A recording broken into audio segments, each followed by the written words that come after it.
Padahal hari ini itu adalah hari yang sangat padat, tapi sempet-sempetnya aku masak yang ribet-ribet. Hai, assalamualaikum. Apa yang bakal aku lakukan hari ini? Jadi video ini aku ambil di hari Kamis pagi. Dan kebetulan hari Kamis adalah jadwalnya aku libur sekolah. Dan kebetulan juga hari ini adalah tanggal merah, jadi anakku yang perempuan juga libur sekolah.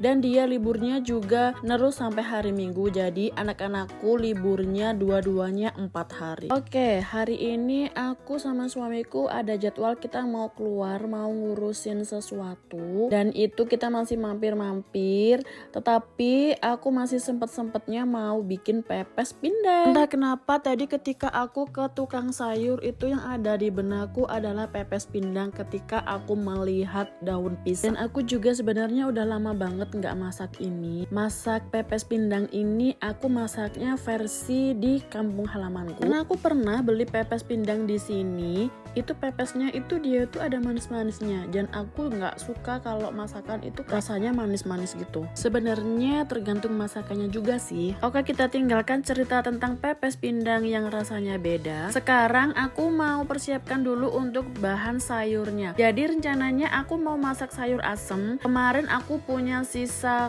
kol di kulkas itu, terus kemudian aku belikan kacang panjang di tukang sayur Rp1.000. Dan untuk perbumbuannya tadi aku juga dibantuin sama suamiku buat kupas-kupas, dan jangan lupa dicuci dulu.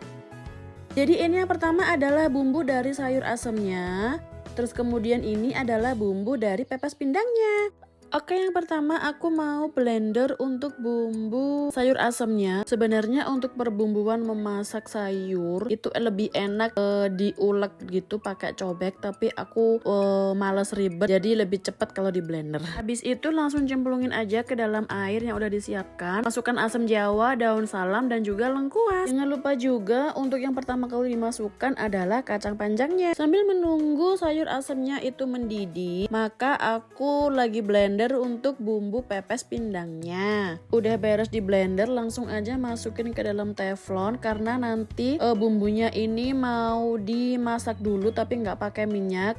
Tujuannya dimasak kenapa? Karena tadi aku blendernya pakai air, jadi kita kurangin untuk kadar airnya dulu. Oke, kita balik lagi ke sayur. Setelah mendidih baru aku masukkan kolnya.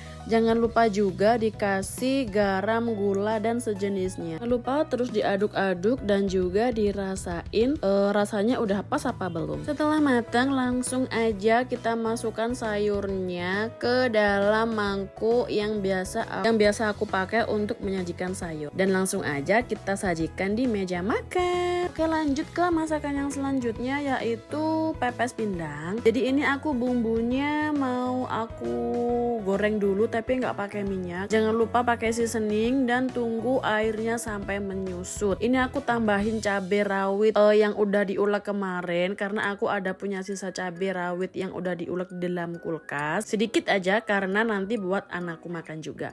Oke, setelah airnya menyusut matikan kompor, kemudian masukkan tomat irisnya. Setelah itu lanjut duduk di bawah karena kita mau bungkus-bungkus ikannya. Jadi tadi aku udah sobek-sobekin daun pisang, terus kemudian juga aku udah bersihin. Tapi kali ini aku nggak bakar dulu daun pisangnya karena udah kelamaan, jadi langsung aja aku bungkus. Untuk cara bungkusnya setiap orang punya variasi sendiri-sendiri, dan ini aku bungkusnya aku bilang ini masih belum terlalu rapi ya. Aku masih belum bisa untuk membungkus pepes itu kayak yang rapi banget gitu. Tapi paling enggak ini airnya nggak keluar dan dia bisa menutup isi di dalamnya. Lanjutin untuk bungkus ikannya. Jadi ini aku kurang lebih jadi 6 kalau nggak salah. Habiskan sampai bener-bener bumbunya habis di teflon, karena eman ya Rek ya. Setelah habis kita bungkus, kemudian jangan lupa kita rapikan untuk di ujung-ujung daunnya. Jadi kita gunting, kalau misalkan kalian biasa pakai pisau boleh juga. Jadi ini tadi udah dipanasin untuk pancinya sama suamiku, tinggal aku masukin aja dan kita tunggu sampai matang. Untuk matengnya aku biasanya 15-20 menit, dan ini udah aku diamkan juga tadi di atas kompor. Jadi setelah mateng aku matikan kompornya, tapi nggak langsung aku ambil, aku diamkan dulu biar tanek. Setelah tanek baru kita pindahin ke piring.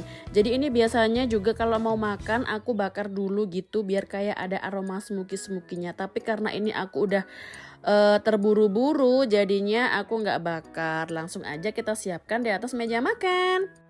Jangan lupa setelah itu kita bereskan dulu untuk cuci piringnya, karena biasa kalau habis buat video pasti seperti ini. Setelah semuanya beres, jangan lupa buat masak nasi, karena nasiku tinggal sedikit tadi udah dipakai sarapan sama anakku. Setelah selesai semuanya, aku, suami dan juga anak-anak bersiap-siap untuk keluar sebentar karena kita mau menyelesaikan suatu urusan. Dan ini kita udah balik pulang lagi, lanjut aku mau kerja. Buat kamu semua, terima kasih udah nonton video aku.